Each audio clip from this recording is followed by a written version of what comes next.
नमस्कार मंडळी, तुमचं गिन्नी रेसिपीजमध्ये स्वागत आहे. गिन्नी मराठी पाककला.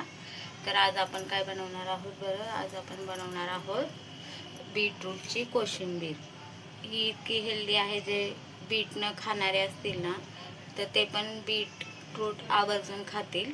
तर आपण पाहूया काय काय साहित्य घेतलं आहे मी इथे बीटरूटची कोशिंबीर बनवण्यासाठी. तर पाहू शकता, इथे मी 1 वाटी दही घेतलेला आहे.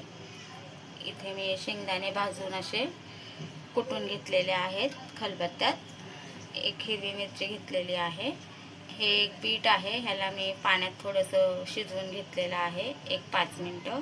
फोडणीसाठी कढीपत्ता आहे, मोहरी आहे, चवीपुरती थोडीशी साखर आहे, कोथिंबीर घेतलेली आहे कापून, चवीपुरतं मीठ आहे, जिरे पावडर आहे. तर सर्वात आधी आपण बीटला खिसून घेणार आहोत. खिसून घ्यायचं आहे. पाणी या प्रकारे बीट असं खिसून घेतलेलं आहे. तर आपण कोशिंबीर बनवायला घेऊया. यात मी दही फेटून घेणार आहे.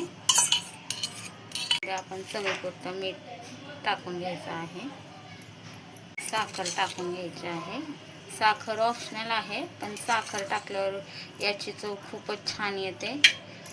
तुम्ही ही रेसिपी बघा एकदा करून. पावडर टाकून घ्यायचं आहे. ही कोशिंबीर खायला इतकी छान लागते ना, जे बीट खात नसतील ना तर तेही आवडीने खातील ही कोशिंबीर. यामध्ये आपण बीट टाकून घ्यायचं आहे.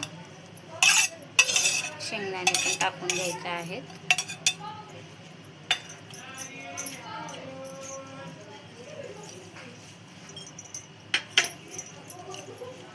यामध्ये आपण कोथिंबीर टाकून घेणार आहोत. आणि काय, मी हिरवी मिरची टाकली नाही आहे, कारण मला हिरवी मिरची आवडत नाही यामध्ये. तर तुम्ही हिरवी मिरची याच्यामध्ये बारीक कापून टाकू शकता किंवा मिरची पावडरही टाकू शकता. तर आपण आता याला फोडणी देणार आहोत. इथे मी थोडंसं अर्धा चमचा तूप टाकलेलं आहे. कधीही कोशिंबीरला आपण तुपाची फोडणी द्यायची, त्याने कोशिंबीरची चव वाढते. तर तुम्ही पाहू शकता, इथे मी फक्त थोडंसं अर्धा चमचाहून पण कमी तूप घेतलेलं आहे. मोहरी टाकून घ्यायची आहे. कढीपत्ता असा तोडून घ्यायचा आहे थोडासा, 2-3 पानं.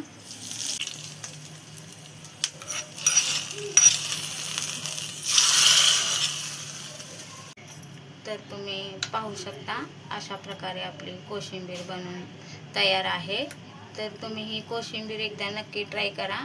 आणि काय, बीटरूट कोण खात नसेल तर त्यासाठी ही खूप छान रेसिपी आहे. आपण काकडीची कोशिंबीर, कशाची कोशिंबीर करतो, पण ही पण कोशिंबीर एकदा बनवून बघा तुम्ही नक्की. तुम्हाला इतकी आवडेल. आणि ही उन्हाळ्यात तर अगदी छान आहे खायला. त्यात फक्त शेंगदाणे आणि दही आणि बीटरूट आहे. तर तुम्ही ही कोशिंबीर एकदा नक्की बनवून बघा. आणि रेसिपी जर तुम्हाला आवडली असेल तुमची गिन्नी रेसिपी, तर व्हिडिओला लाईक करा, शेअर करा, सबस्क्राईब करा, बेल आयकॉनवर क्लिक करायला विसरू नका.